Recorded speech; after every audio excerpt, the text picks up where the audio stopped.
Hello, hello, hello.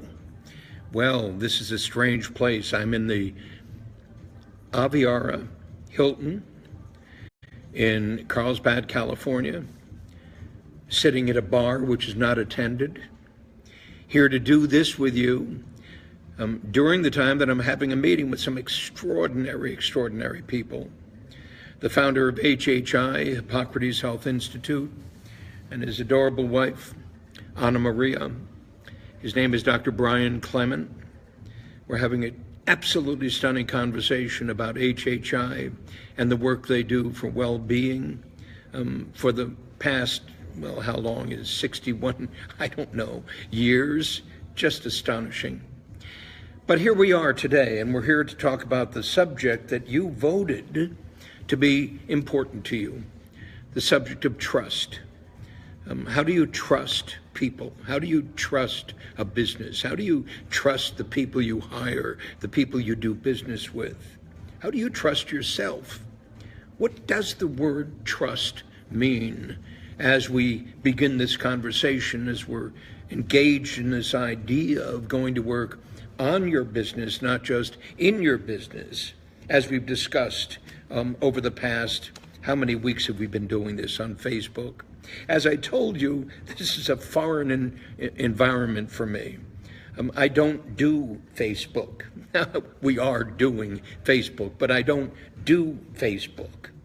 But we're just here to have a conversation, and I have some questions you've asked, and I'll respond to those questions in the context of the subject called trust.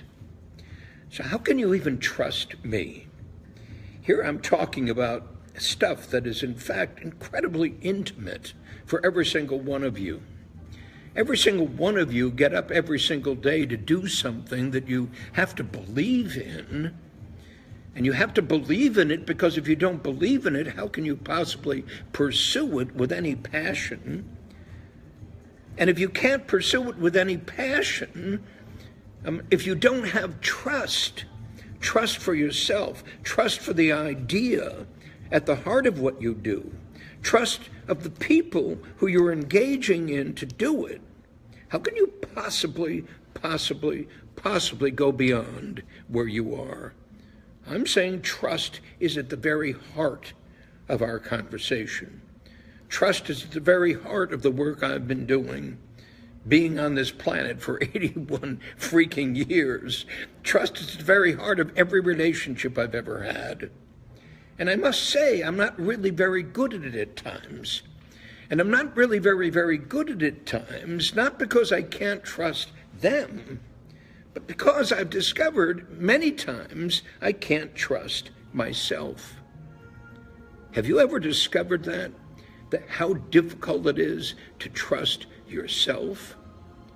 Trust yourself to sustain your belief in what you truly think you believe in? Trust yourself to sustain your energy to do what you presumably believe in? Trust yourself to follow the avenue that you're walking down to truly accomplish what you say you believe in?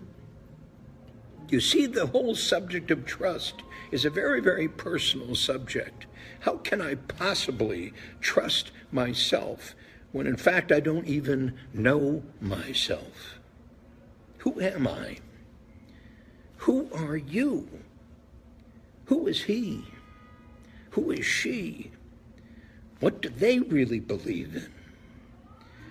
And if in fact you can't trust yourself to do what you set out to do every single day because you never truly knew what you were going to do every single day, stuff just happens to you every single day.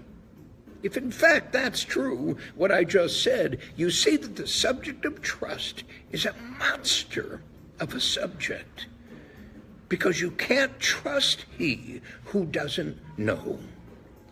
And in fact, I might say that none of us do.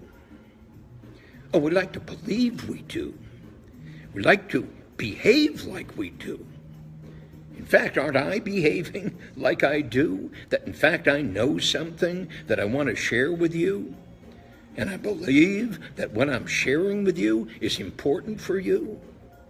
Because without sharing what I'm sharing with you, then effectively you may have an entire mindset about the word trust that in fact is a dysfunctional mindset about trust and in fact about everything that you do. So I'm going to give you a method, you might say, to begin the conversation about trust. I'm going to recommend that you read a book. Now, this book is a dangerous, dangerous book. I think of this book as the most important book I've ever read. Literally, the most important book I have ever read. Now, you got to understand, I read maybe 10 books a month on just about everything. And I'm saying this book that I'm about to recommend to you, I didn't write it. So understand, I'm not selling you this book. I'm telling you this book is the most important book I've ever read. And the name of the book, please write this down, is I Am That. And the author of the book, not truly the author, because this individual didn't truly write this book. All of the chapters in this book are actually recordings of meetings he had with people who came to visit him from around the world. And his name is Sri, S-R-I, Nisargadatta Maharaj. I Am That. Go get it.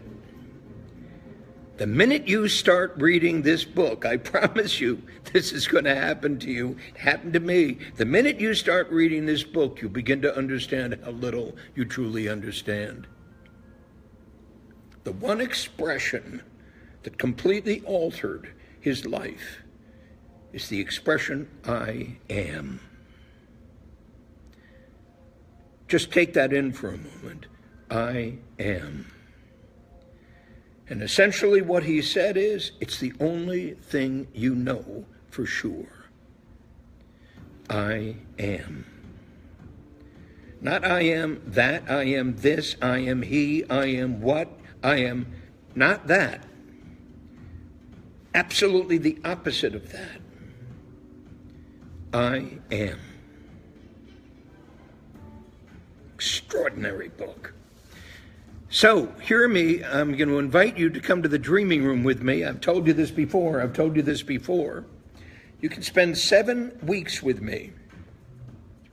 90 minutes a week, 7 consecutive weeks, in a online dreaming room, unlike anything you've ever done before. In order to find out about it and then register for it, go to Gerber, that's me, Gerber81.com, Gerber81.com. Your investment is only $1,995. I've held now over 65 of these dreaming rooms, but none of them online, all of them on site. And I've delivered them throughout the world. I've delivered them in Japan, I've delivered them in Australia, I've delivered them in New Zealand, I've delivered them in the UK and Canada, I've delivered them throughout the United States. And when I delivered those, over 2.5 days, very intense days,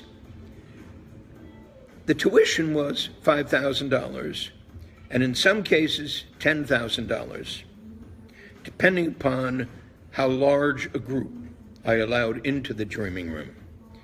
I'm going to deliver the very same thing to you, but over 7 weeks for only $1,995.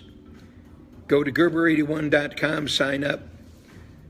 It starts on November 14th at 4 p.m. California time, and then follows week after week after week after week.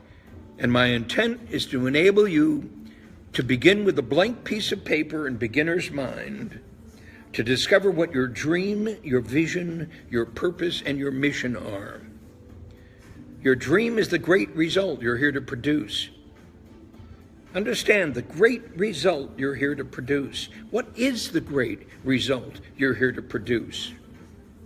It's said that we're born in the image of God. Now, I happen to believe that, but I'm not here to convince you of that. But if that's true, that we're born in the image of God, then essentially what it means is we're born to create.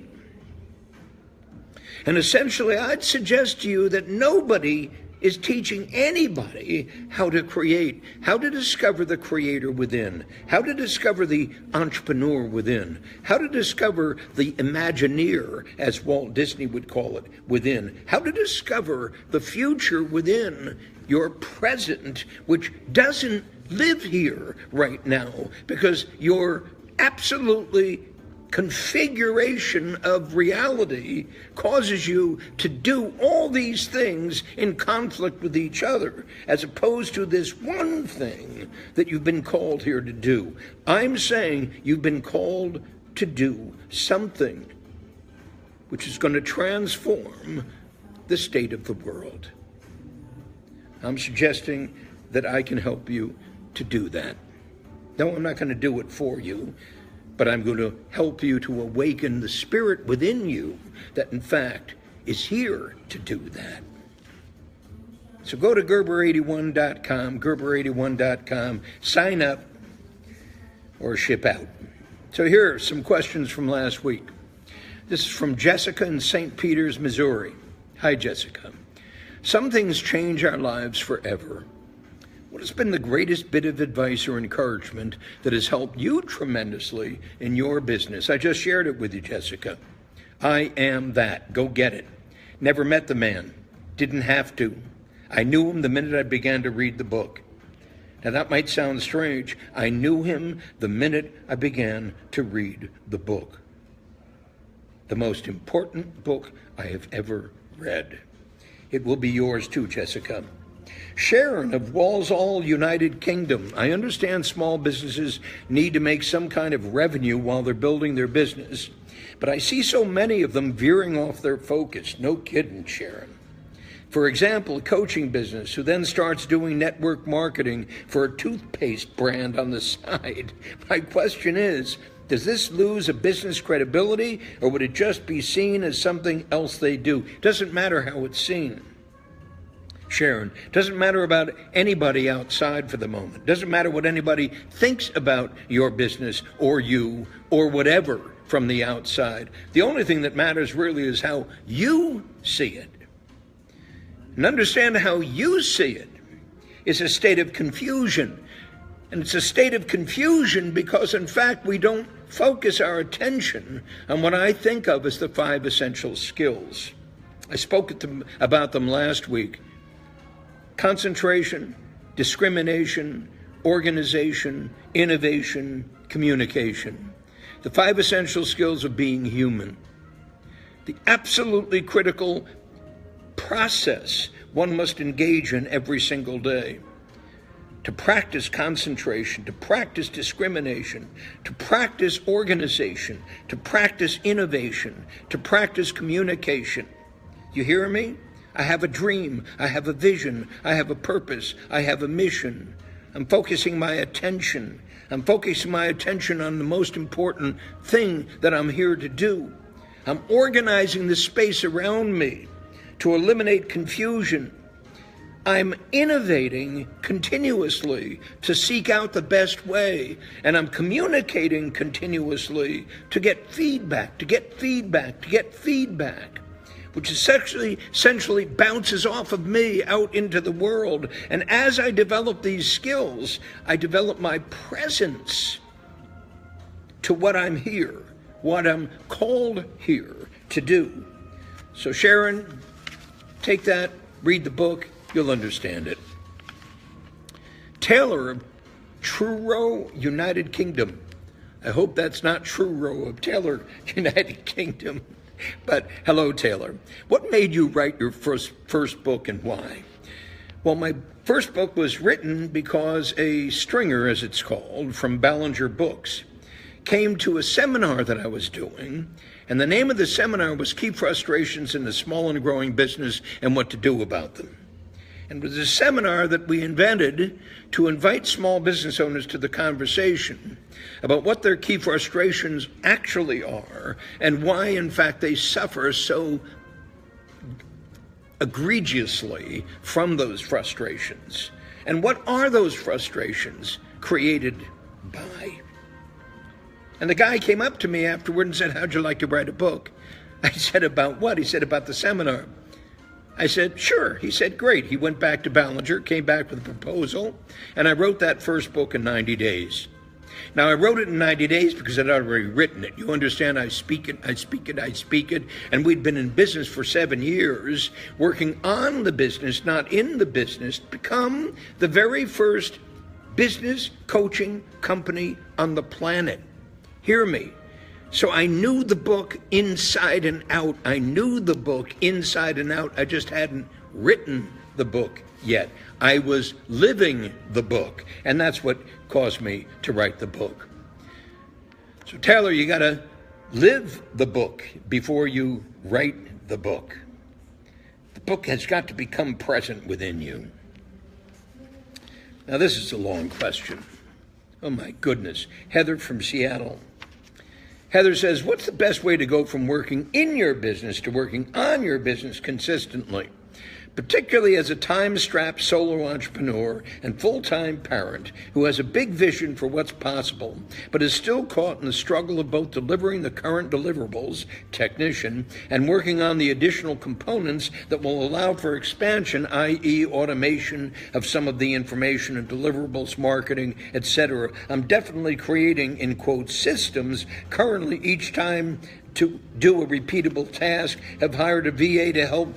Hear me. Heather, I'm not going to complete this sentence. It's the longest sentence in the world. You might as well have written a book instead of written a sentence.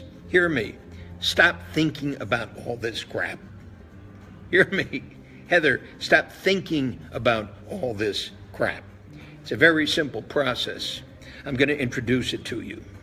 To create a company of one, to become a company of 1,000. A company of one to become a company of 1,000. The evolution of an enterprise. I'm going to share it with you. So the very first thing you must do, is you must join me in the dreaming room, Heather. You hear me? Gerber81.com. Gerber81.com. Here they are, Gerber81.com. I'm not going to talk any more about that, Heather. Susie of Denver, Colorado.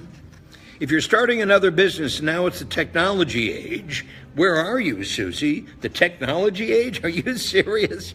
What steps can you take to start up your business properly? Exactly what I've said to you. Hear me, Susie. Hear me, Heather. Hear me, Taylor. Hear me, everybody. Come to the dreaming room. Understand the entire thing, this whole thing is a process. A dream, a vision, a purpose, a mission, your job, your practice, your business, your enterprise. We have worked with over 100,000 small business clients and blown their freaking minds. How have we done that? By simplifying the process through which they think of what they do, to internalize what it is they're going to create and living it. I have a dream, I have a vision, I have a purpose, I have a mission, I have a job, I have a practice, I have a business, I have an enterprise. The evolution of an enterprise from a company of one to a company of 1,000. And the good news is, instead of fixing a broken business, which every single one of you are set out to do, you get to create a new one. I call it 2Co. There's Old Co on the left, there's New Co on the right, and you're going to go to work on Old Co for the purpose of sustainability, and you're going to work on New Co for the purpose of growth. Don't argue with me, just freaking do it. Jeffrey, San Francisco. What can be the biggest distraction for an entrepreneur who's looking to expand their business? In that, what's the biggest thing that hinders someone from achieving his or her potential? That they become engaged in bullshit. So Jeffrey, hear me, it's getting engaged and consumed by bullshit. We have to clarify the process, Jeffrey. I've just done it for you. Join me at Gerber81.com. Now hear me, I'm 81 years old, so time's limited. You got it? Wonderful. Jim in Miami, Florida. What does one need to do to achieve greatness? What does the journey for a successful entrepreneur look like? Well, mostly what it looks like is chaos. So Jim, most people haven't a clue where they're going. Most people haven't a clue who they are. Most people haven't a clue why they do what they do. And most people haven't been able to connect the pieces because they don't understand it's a process. Do you hear me? It's a process. It's a process. It's a process. And a process is nothing other than a system over time. So join me, Jim. Gerber81.com. You get to do it. You get to do it. I'll join you in the process. And in the process, you'll find the answer to the question you just asked me. And there's Conrad in New York. Where do you see the future of business headed in 5 years? Absolutely chaos, Conrad. What can I tell you? Most small companies fail. Most people fail. So what do you need to do? Go to a personal growth maven? No, just read the book, I Am That. And Conrad, you'll get it. Folks, I love being with you. Here at Carlsbad, California, here in this hotel, where I'm having a great meeting with a great entrepreneur, Brian Clement, Dr. Brian Clement of Hippocrates Health Institute, a stunning place, just waiting to grow. See you soon.